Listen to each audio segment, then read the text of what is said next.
Okay, hi Donalee. Hi, Sergey. So this is a follow-up of our Thank You Plant Medicine hour where we shared healing stories. And I just felt that we didn't have enough time to cover more in depth the actual healing that you and other people went through using sacred plants. So I thought to have another opportunity for to give people more time to share their stories, and maybe we can maybe we can start from you introducing yourself and kind of recounting what happened to you, how you got the trauma, the pain, what happened, and then how you were led to plant medicine and consequently to healing through them, through the plants, whatever was the medicine in your case. So let's dive right into it. All right, I'm Donalee Gastreich. And my story began early in 2008 when I was lifting a box off the dock at work in high heels, trying not to get my clothes dirty on the back of my bumper.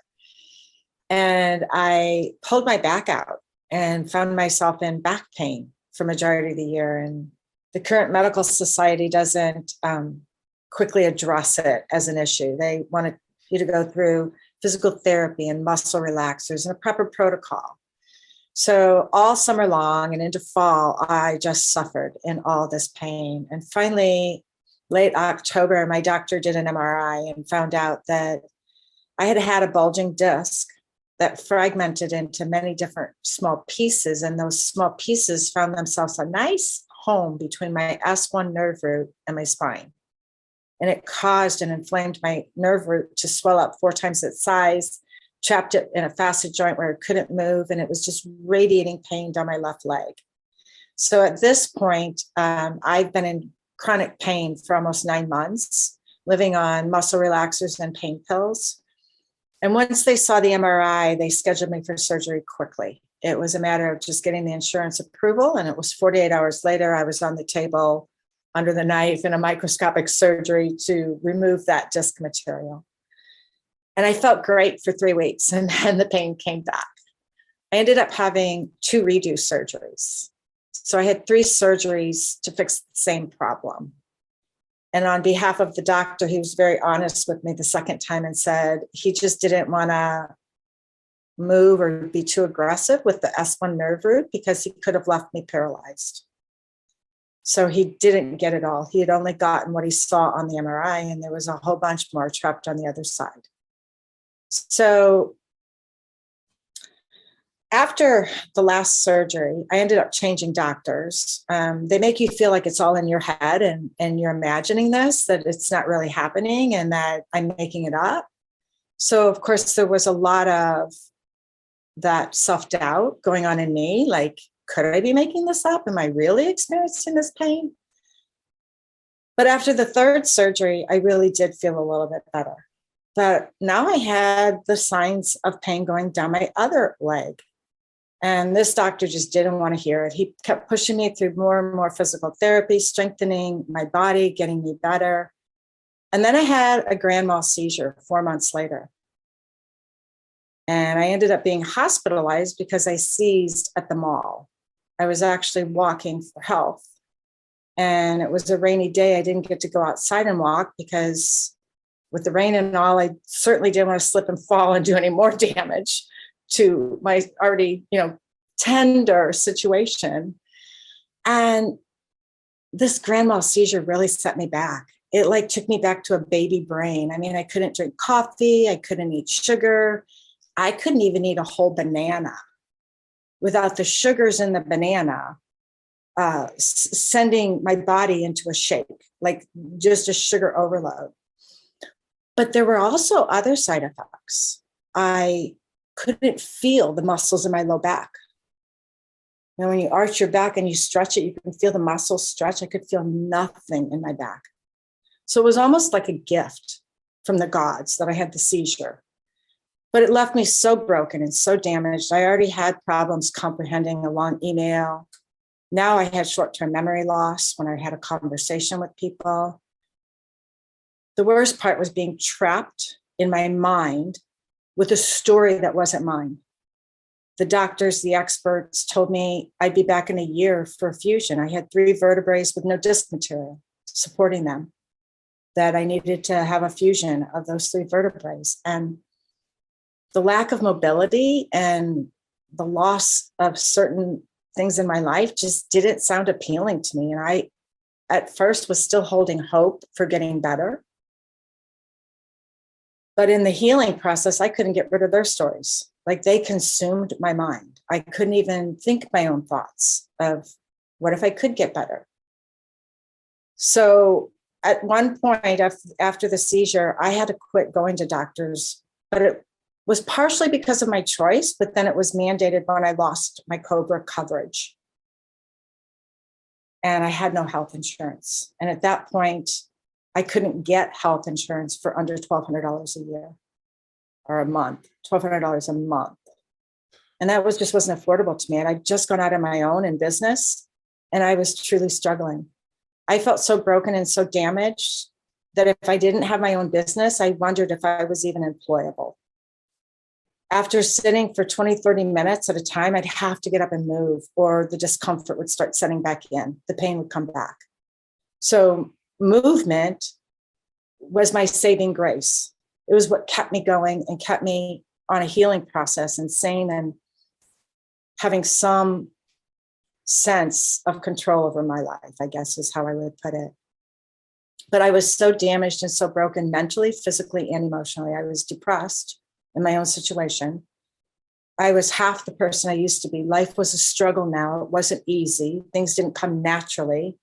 When you have to reread an email a dozen times just to try to comprehend what it's telling you, and then you still have to call the client to get clarity, but try to hide the fact that you don't know what it says, it was embarrassing. And I questioned whether I'd have to file for disability and what that would look like. I mean, all the worst case thoughts, I felt like I was living. They were part of my life. And all of a sudden, one day, my brother checking in on me asked me when I was going to tell a different story. I didn't know what that meant. And I got pissed at him. I got so mad and so angry. I said, "What, do you want me to lie to you?" He'd asked me how my day was going. And I said, I felt like I just stared at the computer screen all day. I really had no recollection of what I had done. Like, my short-term memory wasn't there to connect the dots and say, oh, I've been so productive today. And I had nothing to build on that confidence of how we normally work through our day and can backtrack and see things.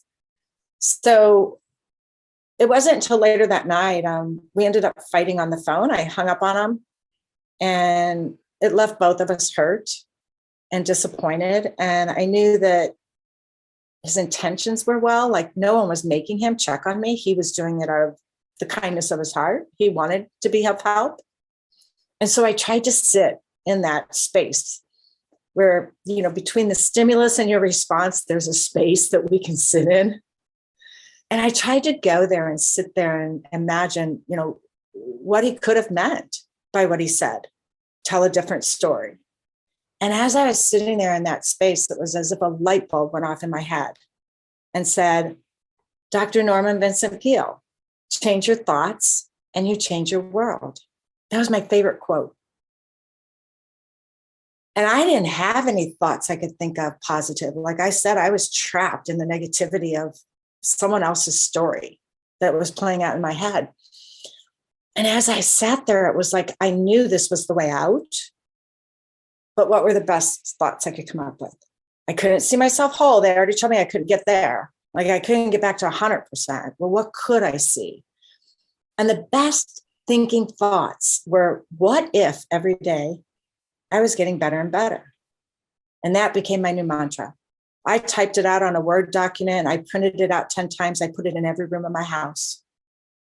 And every time I saw it, I'd pause, read it, try to feel it, try to program it into my body, right? Because I was still in this reality of like highs and lows, highs and lows, highs and lows.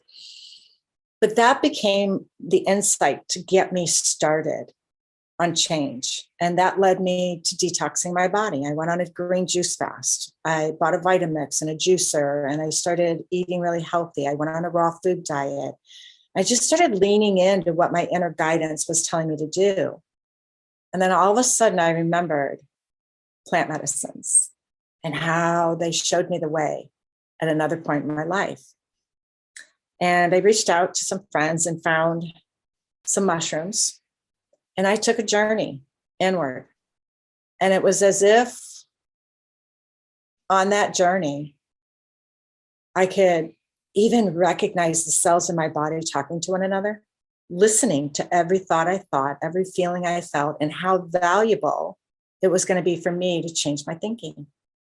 I had to start thinking a different story. I had to start. It was like I could watch the flow of the negative thoughts and what they were doing inside me and how they were affecting me and holding me in a place of not getting better. And that I had all the potential I needed to shift and change this. And it was like in that one journey, I was shown how I was creating all of this, how everything I was experiencing, I had control over by my own thinking. And it started with every day and every way I'm getting better and better. And I really was. I mean, it showed me with measurable proof areas I'd already improved, results I'd already gotten.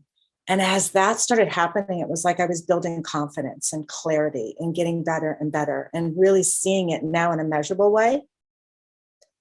And the plant medicines became a regular journey for me on a regular basis because they were my tool. They were the tool that was aiding me in getting out of my own way, bringing my unconscious conscious, that I had unconscious patterns that I picked up, repeating the doctor's story, thinking he was the expert. And the plant medicine showed me there's no expert for me except me. No one lives in this temple but me. No one directs this temple but me.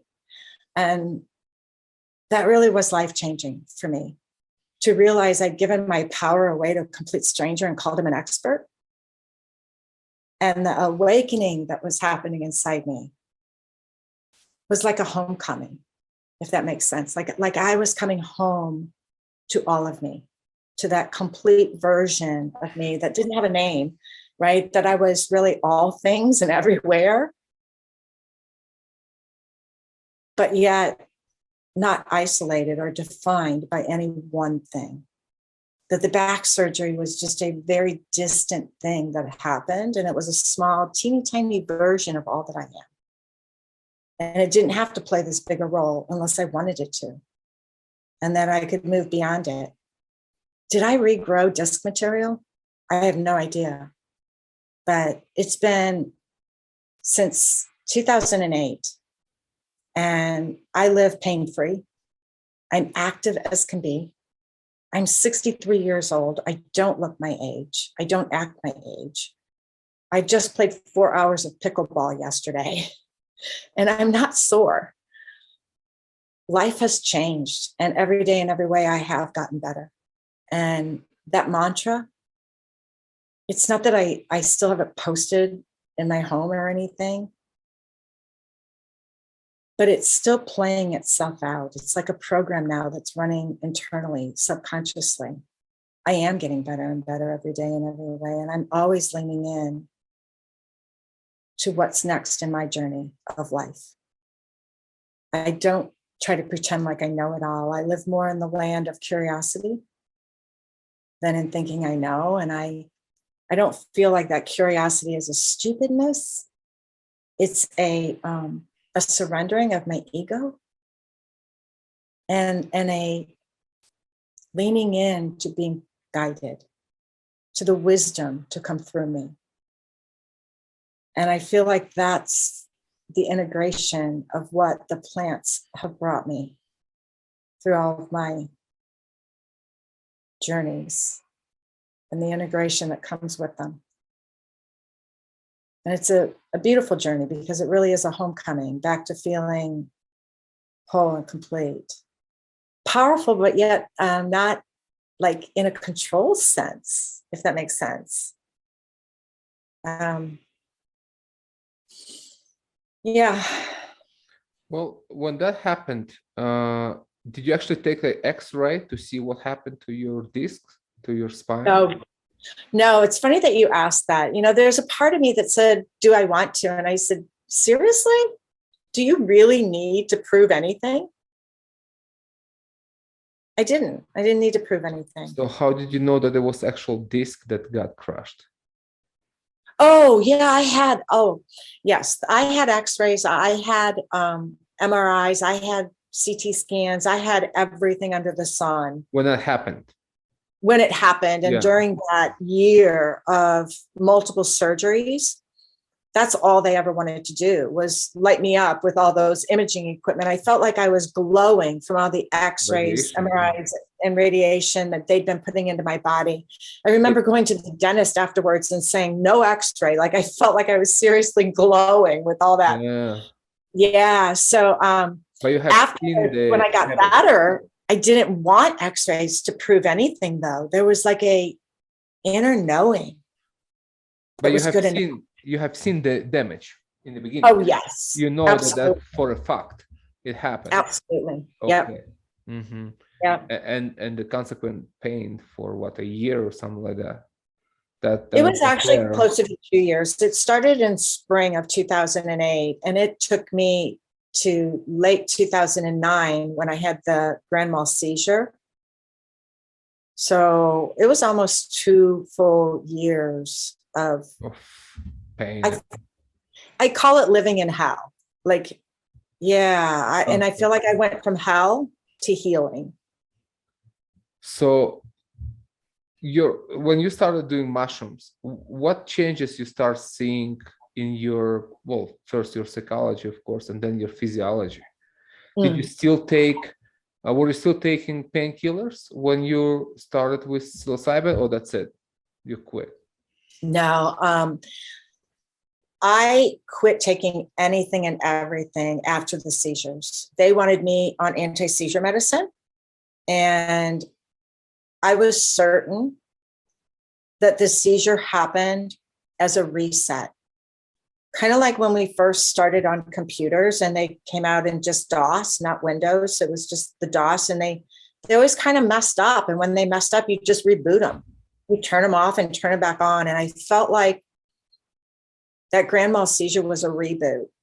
And in the hospital, the doctors told me, it was probably caused from drinking too much the night before, or this or that. And they ran all kinds of tests to prove me wrong. I wasn't drinking. I had gotten cleaner than clean after all this. I mean, when you live in that much pain, the last thing you want to do is find yourself the responsible party for it. So drinking, getting drunk, being unconscious, that wasn't an option for me. I wasn't going there. And when I had that seizure, I knew I did nothing to cause it, but I also knew that it was to help me, not hurt me. And the inner guidance told me it was like a reboot, that my neurons, my nervous system, my body was having difficulty getting back to its normal state to recreate the healing it needed to. And that seizure was like the reboot to get me back to ground zero to rebuild from. But at about the same time that the doctors were wanting to shove anti-seizure medicine on me, I also lost my COBRA insurance. So that meant I had no health insurance. So seeing doctors and getting drugs was not an option anymore. I was off all of them, sort of by choice, but also by mandate, right? No money, no insurance. So it kind of came naturally all at the same time. I'd already started the detox, but I wasn't really seeing the measurable results in my cognitive skills and my ability to really shift my thinking and my ability to really increase my physical activity or modalities in any way. And that's when the plant medicines really helped. That's when the psilocybin journey was so powerful and so dynamic. Quickly thereafter, I could see the shifts I needed to make in my thinking, how I felt like I was on a roller coaster of still tapping into their thoughts, and I had to catch myself. Like it was a sign or a signal to say, be more aware. You have this power. You are aware.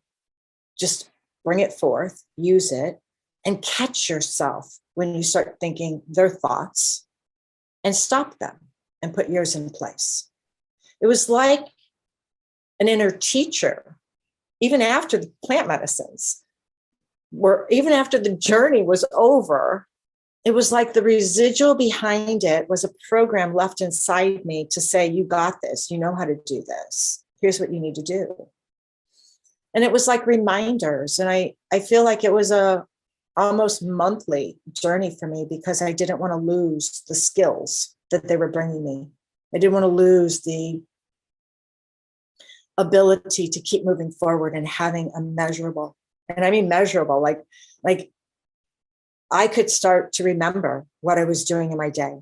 I could start to jot down notes, but I was also guided to new things. I was stretching myself and pushing outside my comfort zone. And I realized that everyone and everywhere I went was showing me signs and signals of what I needed. At one point, I finally got courageous enough to go out and call on a client in person. And they live close to where I am, maybe a 10-minute drive or 15-minute drive. And I was really close to them. I'd worked with them for 20 plus years. So we knew each other very well. I lost my train of thought while talking to him. And yet, even when he tried to tell me what we were talking about and I couldn't get it back, like he didn't force it. He started talking about something else. And he introduced me to Sudoku puzzles. I don't know if you've ever heard of them, but it's a number. It's just using numbers 1 through 9. And it's looking for patterns in these numbers. And if you ever buy a Sudoku puzzle book, they have beginner, intermediate, and advanced level. So it was real easy to gauge my progress and how quickly I could do these puzzles because I could time myself. And in the beginning, a beginner puzzle took me 10 minutes. And then I was whipping through a beginner puzzle in 3 minutes. And I was jumping to intermediate level. And then I was getting through advanced puzzles in less than 10 minutes. So I was being able to measure the results I was getting. But I was also doing things and guided to do things to create new neural pathways. And I didn't question anything. At one point, I was playing Mafia Wars on Facebook, a video game. And my kids, my 3 grown sons, were laughing at me. Did you know mom's playing video games? It was me listening to a higher guidance, guiding me every step of the way. It's like the plant spirits reconnected me with that part of me that I had become so distant and so disconnected from. Yeah, so disconnected from. And I feel like every time I get really focused on something in my outer experience, another person, an experience, a place to be, I need to always recenter myself. I feel like it's taught me the power of coming home to me before I do anything, to bring myself front and center, to bring myself home first before I share, before I connect with others or interact in any way.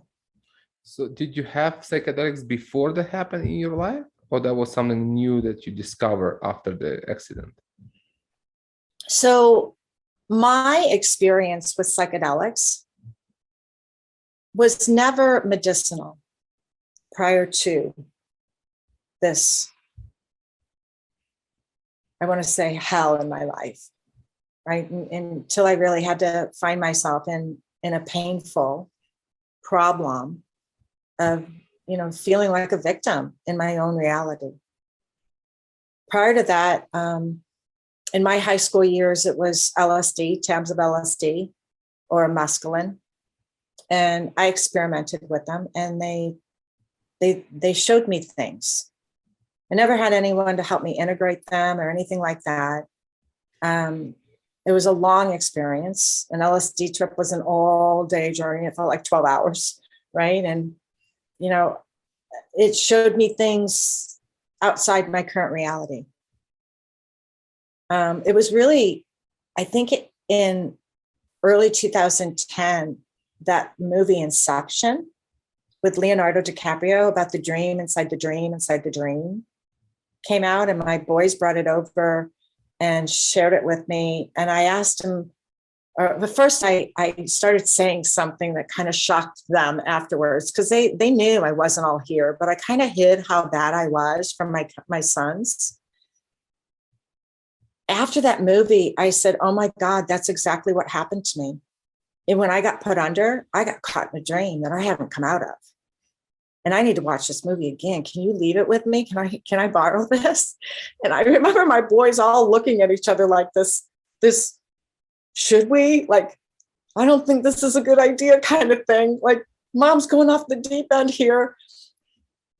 But it was the beginning of me saying, I got to go deeper into this experience to get clear on what really happened to me. And that's what led me to the psychedelics, that movie Inception. It was what led me to realizing the only time in my life I had ever really been able to experience more than one reality was on an LSD trip. But what was when the accident happened? Why did you go to mushrooms? Was it just intuitive calling, or somebody told you that they can assist you? Why straight to psilocybin? It's funny that you asked that, because I'd never done mushrooms before. I think because I knew that they were available, or I knew someone who could get me some, more so than anything else. I don't know for sure exactly why. I feel like I was intuitively guided, and I feel like that's what happens in my life all the time, is somehow, some way, something comes into my awareness. And I don't always know how, but it shows up. And it really was just a phone call away. So it was just availability, accessibility, yeah, kind of intuitive feeling that might be the solution for you. I felt like that was my doorway into more, my pathway into getting more answers than I was able to get on my own, or through the so-called experts, right? Well, the expert is what we eat. That's how I see it. Well, but keep in mind, in our society, we are conditioned to believe that our medical profession is the expert. We're told to go get a physical just to prove that we're healthy, right, or not. And I bought into it. When you're in pain and you feel trapped and you want out, that's where I was. I was in pain. I was trapped. I wanted out. The thought of doing it my own way, the plant medicine showed me so much more. As a mom, my oldest son had 6 sets of tubes in his ears, and the plant medicine told me I should have tried chiropractic, that he was just out of alignment, and that a simple alignment could have brought his eustachian tube in the tilted position it needed to be in to let that ear fluid drain in his ears. But no, we listened to doctors who put 6 sets of tubes in this little kid's ears. Of course, so they will be happy to cut your ear off too, Just. But I tell you what they did for me most of all was they brought me back to that, knowing that all the wisdom I need is within me, right? That we are the guides for ourselves, and that we don't need to seek this knowledge and wisdom and expertise outside of us. Years later, my youngest son was staying with me before he headed off for his final semester in college, where he was going to study abroad in Mexico. And he was just here for 3 weeks or something before he cut his travels out. And he came upstairs one day after sleeping funny, and he said, "What do I put on a pinched nerve in my shoulder? Is it hot or cold?" And I said, "Oh, sweetie, I have no idea. Why don't you ask yourself what you need?" And then I just proceeded on to my office to go to work, right? And we reconvened at lunch, and I said, "Oh, what was it, hot or cold?" And he said, "Neither." And I go, "Well, did you fix it?" And he goes, "Oh, yeah, you told me to ask myself what I needed. I did." And I said, "Well, what did you need?" And he said, "I really needed to stretch." And he says it was so funny because just the first stretch out to the right, reaching my arm out as far as it would go and stretching, I could already feel it starting to release the pinch. But then I went up and stretched high, and I stretched low, and I stretched across. And he says, within 5 minutes, it was gone. So we really are our own wisdom, but we don't give ourselves credit. Say that? And own doctors. Yes. We are our own doctors. Yes. And especially, when you have open mind and you willing to go to nature and learn from the source, then you can achieve a lot of healing that otherwise wouldn't be available. And your story is just one of many healing stories that shows that. That's very interesting to see how different stories are. I think too, part of my story was that mantra I created: every day and every way I'm getting better and better. I think the plant medicines also were part of that journey to show me how much better and better I could get, and how I needed to rely on Mother Nature, that everything I need is right before me. Like, I don't have to look far and wide, right? I don't have to go asking complete strangers and telling my story to them to diagnose what's going on in me. I have to ask my higher self and listen. I have to get quiet and listen. Mm-hmm. And it really caused me to experiment with this.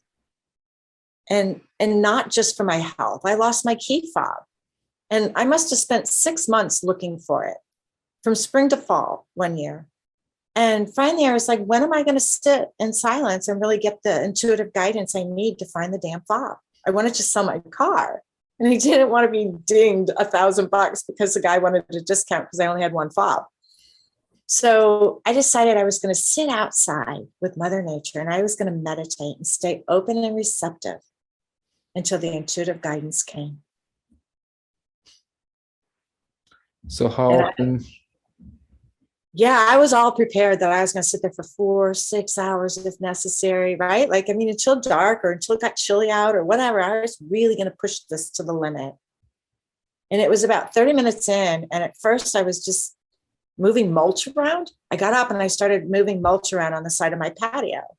And then the thought that started playing in my mind, like I was just open and receptive, but very aware. I noticed the thought playing out in my mind that said, oh, in the spring when you planted your flowers in your garden, you had to move your car out of the garage. So you had to have your key fob to do that. And then you put it in your hand, but with the wheelbarrow and all the potting stuff from the garage and the dirt and the pots and soil and everything, you set it down on the edge of the landscape blocks, and it got dumped in the mulch. It got tossed in the mulch. So I found myself digging in the mulch, thinking I was going to find it. And then as I was doing that, like something just stood me up. And I turned around and I walked right in my house through the sliding glass door at the back of my kitchen. And before you knew it, I opened the pantry door. And I couldn't see any of the shelves in the pantry or the canned goods or boxes or anything. It was like in my mind's eye, I saw the green little clasp thing that key fob was hanging on. So I saw my key fob and the green holder that was holding it in my mind's eye as I was looking in my pantry. And from there, I just walked across the kitchen, opened a drawer, and there it was on top of the drawer. In a drawer I had looked in almost every day for the last 6 months because it was my junk drawer. It's where I kept baggies, saran wrap, scissors, pen, note paper, right? It was the drawer I get in the most out of any drawer in the whole house. And there it was laying on top in that drawer. There's no way it was there for 6 months. How did it appear? How was I guided there? I have no idea, and I don't need to know. So how often are you taking mushrooms now for kind of maintenance? Yeah, I don't have a ritual.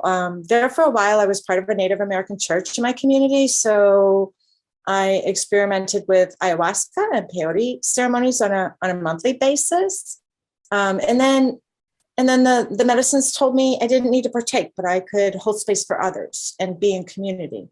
And there were so many times where I wasn't even partaking of the sacrament, but feeling the effects of her, just being in the space for others.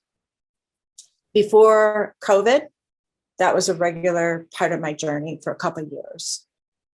Since then, I probably always have some mushrooms on hand, but I just listen to my intuitive guidance on when I need to take them. Sometimes I'll microdose, and if I microdose, I make certain I'm journaling to show my results so that I'm really using it, not, I want to say keeping the plant spirits sacred and medicinal. And by journaling, it takes me to that sacredness of it, that I'm doing it for a purpose and measuring my results so that I can share with others how it shows up. So when is your next journey? I don't know. I listen for when it's calling me. Well, that's a good attitude. Yeah, I just listen. I'm very open and receptive. And I won't say that I wouldn't partake in a recreational way with others, but that's not my aim ever. My aim is really to respect them and what they bring us. When I do a journey, I fast, I eat clean, and I withhold food before going into the journey. So I take the medicine on an empty stomach, and I'm really, I guess I want to say, ritualistic about it. Maybe in a past life, I had more a role in this with others. I don't know, but the ritual of the sacredness and the beauty of what they bring us is big and bold in me, if that makes sense. Well, that's a beautiful way to wrap up our talk. So is there anything you would like to say, to people who are looking into plant medicine healing but are afraid? My recommendation is for everyone who is seeking it to follow their guidance and to work with someone who can hold space for them and help them through the right set and setting and understanding of how the medicines work. And that really integrating your journey is what's important. And I don't know that integration needs to look a certain way. I think it's an ongoing process that we're always integrating our journeys in deeper ways when we're ready to take on a deeper understanding of something. It's my hope and it's my intention that we do legalize these plant medicines and get back to what Mother Nature has brought us to heal ourselves. And, we've gone down such a, I feel like, wrong road with mental health and depression and anxiety and how we treat it. I heard a psychologist say that the big difference between mysticism and narcosis is the groundedness in our body of who we are and what we are. And that really related to me because when I was in all that back pain and I reached out to the medical professional to help me, and don't get me wrong, I needed a surgery. Like I couldn't remove that disc material, at least not on my own, right? At that point. And they do serve a purpose. They do fix bones. They do help us. And sometimes relieving the pain to see the light that's beyond us is necessary. So I don't discount them 100%, but I do think we need to bring the healing back to the individual. And I feel like entering this Aquarian age in astrology is all part of our journey of bringing our power back to us. There's a big push to bring these medicines to the mental health arena. And it's my hope that everyone suffering from anxiety, depression, PTSD, any emotional trauma or mental control of their own psyche, that they find relief and that they find their way home, because we weren't meant to be victims in our own reality. I'm into that. Okay, thank you very much for coming. It was a lovely conversation, and I feel like we covered more ground today than previously. Thank you. Well, it's Thank you. great to see you shining and, you know, in your power. So wish you all the best from Peru here. Thank you so much, Sergey. Okay, All the best to you and the work you're doing. thank you. Blessings.